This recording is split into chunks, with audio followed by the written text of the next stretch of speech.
May kasabihan sa Ingles, "You are the average of the 5 people you spend the most time with." Kung iisipin mo, napakalaki ng katotohanan dito. Ang mga taong palagi nating kasama, sila ang humuhubog sa ating pag-iisip, sa ating mga desisyon, at ultimong sa ating kinabukasan. Ngayon, tanungin mo ang sarili mo. Sino ba ang 5 taong iyon sa buhay mo ngayon? Nagbibigay ba sila sa iyo ng inspirasyon? Tinutulungan ka ba nilang maging mas mabuting tao? O hinihila ka ba nila pababa? Hindi ito tungkol sa pagiging mapanghusga. Ito ay tungkol sa pagiging tapat sa sarili mo. Dahil ang totoo, ang circle of influence mo, ang mga taong pinipili mong makasama ay may direktang epekto sa kalidad ng buhay mo. Isipin mo ito na parang pagtatanim. Kung ang lupa mo ay mataba at nasisikatan ng araw at ang mga kasama mong halaman ay malulusog, malaki ang tsansa na ikaw din ay lalago at mamumunga ng sagana. Pero kung ang lupa ay tuyot, kulang sa sustansya at napapaligiran ka ng mga lantang halaman, gaano ka man katatag, mahihirapan kang lumago. Minsan, ang pinakamalaking hadlang sa pag-abot ng ating mga pangarap ay hindi ang ating mga kakulangan, kundi ang mga boses sa paligid natin na nagsasabing, "Hindi mo kaya yan, masyado kang ambisyoso, o wala namang mangyayari diyan." Sinasabi sa banal na aklat, sa Korinto Kabanata 15, talata 33, "Huwag kayong padaya, ang masamang kasama ay sumisira ng mabuting ugali." Napakalinaw ng paalalang ito. Parang isang babala na direktang nagsasabi sa atin na mag-ingat sa ating mga pinipiling kaibigan at kasama. Ang masamang kasama dito ay hindi lang naman nangangahulugang mga taong may bisyo o gumagawa ng masama.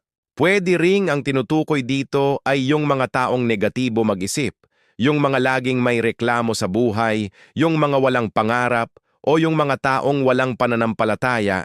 Kapag palagi kang nakikinig sa mga kwentong puro problema at walang solusyon, unti-unti, nahahawa ka na rin sa ganoong pag-iisip. Kapag ang mga kasama mo ay laging nagdududa sa kakayahan mo, darating ang araw, ikaw na mismo ang magdududa sa sarili mo. Nasisira ang mabuting ugali, yung pagiging positibo, masipag, at may pananalig sa Diyos at sa sarili.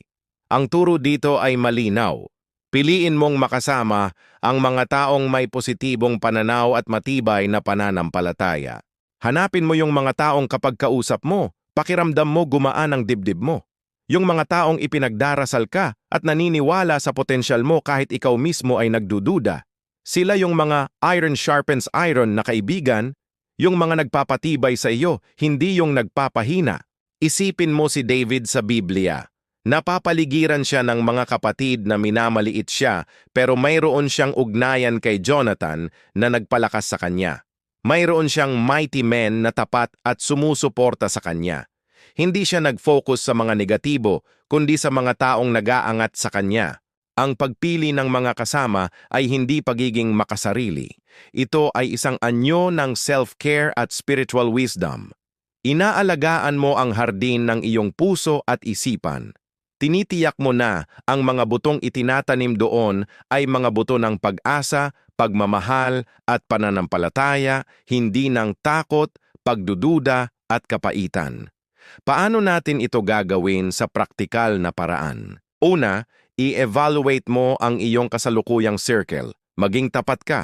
Sino sa kanila ang nagdadala ng liwanag sa buhay mo? Sino ang nagdadala ng kadiliman? Hindi ibig sabihin na kailangan mong i-cut off ang lahat.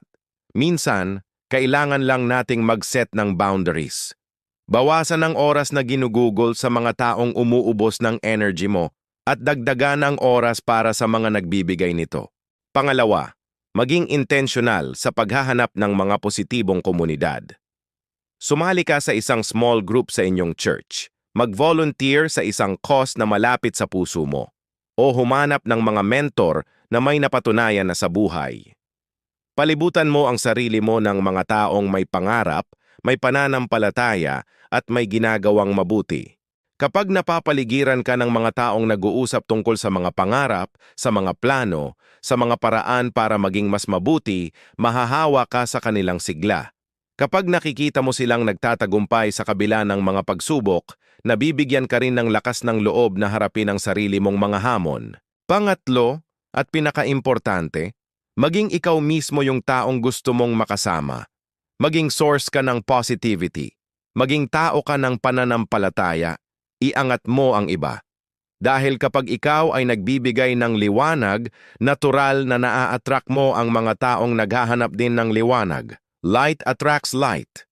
Tandaan mo, ang buhay ay masyadong maikli para gugulin kasama ang mga taong hindi nakakatulong sa iyong paglago. Hindi ka nakatadhana para manatili sa isang lugar na hindi ka na tinutulungang umusbong. May plano ang Diyos para sa iyo at bahagi ng planong iyon ay ang paglalagay niya ng mga tamang tao sa iyong paligid para tulungan kang maabot ang iyong destiny. Maging matalino sa pagpili. Hindi aksidente ang sinasabi sa 1 Corinto 15:33. Ito ay isang gabay, isang prinsipyo para sa isang masaganang buhay. Ang iyong mga kasama ay maaaring maging hagdan mo paakyat sa iyong mga pangarap o ang bigat na hihila sa iyo pababa. Ang desisyon ay nasa iyong mga kamay. Piliin mo ang mga taong nagpapasaya sa iyo, nagpapalakas ng iyong pananampalataya at nag-i-inspire sa iyo na abutin ang pinakamataas na bersyon ng iyong sarili. Piliin mo ang iyong tribe ng may karunungan dahil ang mga taong kasama mo sa paglalakbay ay kasing halaga ng destinasyon na iyong pupuntahan. Maraming salamat sa iyong pakikinig at panonood.